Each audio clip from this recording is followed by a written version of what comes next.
a menace chased by a tiger. Suddenly, he encounters an abandoned well. He jumps in hoping that a tiger can't reach him there. But then he realizes that there is a poisonous snake at the bottom of this dried out well. Before he reaches the bottom, he grabs a root poking out of the wall and holds on. The tiger looks at him from the top, waiting for him to get out. And the snake is waiting at the bottom for him to fall down. Shortly after, 2 mice appear from a hole in the wall and start chewing on the root. He is holding on to now what to do next. This is part of a Buddhist story about a state of life that many of us find ourselves in from time to time. A state in which there doesn't seem to be a way out.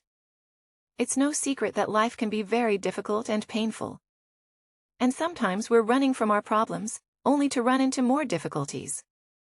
And when our sense of security is stripped away from us, we come to realize that we are at the mercy of an uncontrollable and terrible fate. Everything is falling apart and there's nothing that we can do about it, when we're hanging on to a root that's chewed away by mice with a hungry snake below and an even hungrier tiger above us. What can we possibly do to get out of this situation? What is the best course of action when there seems to be no way out when life falls apart? We might want to remember that everything changes all the time. Like night turns into day, bad fortune turns into good fortune, and a curse turns into a blessing. So could it be that eventually life doesn't fall apart but into place? What should we do when life falls apart? We're in a miserable situation and there's no way out. The first thing to consider is that it's not the circumstances that make us miserable, but the way we perceive these circumstances. Even though the man hanging between a tiger and a snake is powerless when it comes to his external circumstances, it's his perception that decides his mood. Knowing that this is a Buddhist story, it's probably no surprise that this man has been practicing at his local temple, and is pretty aware of what a Buddha called the 8 worldly winds, which are pleasure and pain, gain and loss, praise and blame, fame and disrepute. Most people are controlled by the 8 worldly winds. When they are in pain, they suffer. When they experience pleasure, they are joyful. When their reputation goes down the drain, they become depressed. But when they're famous and loved, they're ecstatic.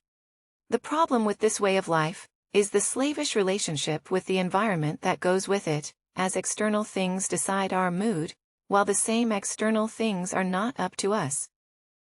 So when our happiness depends on the behavior of the 8 worldly winds, we're in a very unreliable position without a doubt. An average person would probably be frightened when hanging between a snake and a tiger, waiting for the only sense of security, to be eaten away by mice.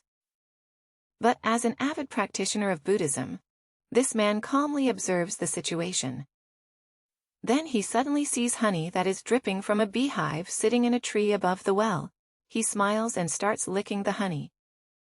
Now, in the face of misery, finding such joy can be considered mutiny against the system, because when even the most terrible circumstances won't stop him from enjoying what the present moment has to offer, he has claimed true freedom from the fickleness of a universe that enslaves most of its subjects, the poor souls whose lives are nothing but the suffering of its whims. This is the freedom that philosopher Albert Camus was talking about when he claimed that the only way to deal with an unfree world is to become so absolutely free that our very existence is an act of rebellion. The man in the well knew that he shouldn't panic or burst out in anger, as the situation he is in is to be expected. The occurrence of unpleasant or even life-threatening events is an unavoidable part of life, so the best thing he could do is to find joy in his darkest hour. Something that, as opposed to his predicament, lies within his field of control. But there was something else that made him decide to stay calm and collected while hanging between the tiger and the snake. During his Buddhist practice, he had learned the truth about existence, which he reminded himself of when life goes well. And also when life falls apart, that change occurs is certain, we just don't know where change will bring us. But when we're finding ourselves in dire straits and there seems no way out, it's essential to always remember that things change. The worldly winds are unpredictable. One moment, they provide us with delight, the other moment with agony. Once upon a time, there was an Eastern king who was overjoyed and overconfident when times were good, but depressed when times were bad. So the sage handed him a ring, with a simple sentence engraved in it. "This too shall pass." The ring reminded him every day of the transient nature of life. So when times were good, he prepared for bad times, and when times were bad, he was certain that how permanent and inescapable these moments might seem, they too shall pass. However, the power of change is often underestimated because we're unable to foresee the future. When we're stuck in our perception of the current situation, it's difficult to conceive how the future may play out, as there are so many variables and so many possibilities.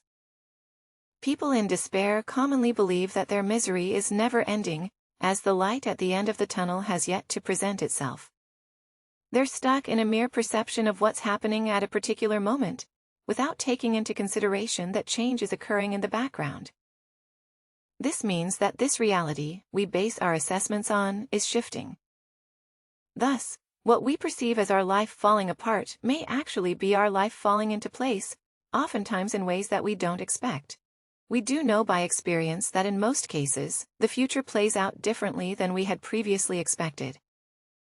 Moreover, it's not unlikely that the future unfolds in ways that are nothing less than surprising. This happened to the man in the well, whose fate seemed to be sealed, but was caught by surprise when the tiger, hungry as it was, leaned too much to the front and fell into the well. Right past the man squashed the snake and broke his neck by the fall. And so the man was able to climb out and survive.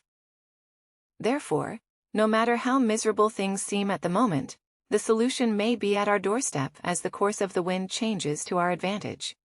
So again, when life seems to fall apart, it may actually be falling into place. However, we'll never know beforehand what fortune will bring us. This means that it is futile to hope for a certain outcome. As the Stoic philosopher Epictetus put it, "Don't demand that things happen as you wish, but wish that they happen as they do happen, and you will go on."